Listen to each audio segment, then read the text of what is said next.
hadda la haystaa laandheeranimadaan ku faani kara marka maxay tahay jawaabta gobayeen u heli kara maxay tahay marka ilaahay baa idinku dhaariyay ninka maanta hantida intuu haysta aan bixinaynin ee ree Cabdillaah xagee u geyn ma aakhira xagee ka geli mid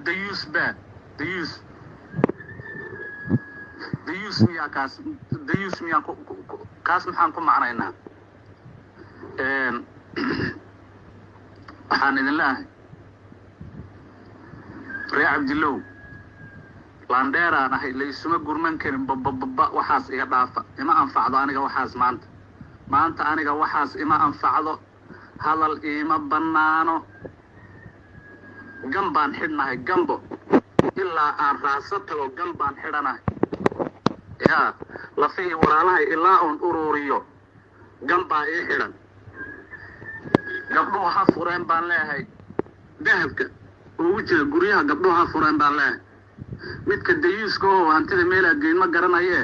hantida haddaad ku bixin weydo qalal cad baa kaa raaci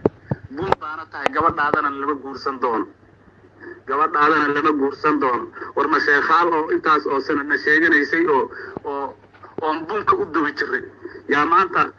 gobaygiina naga xidhay guryahanay ku raaxaysanayso wadamadanadi gacan dheer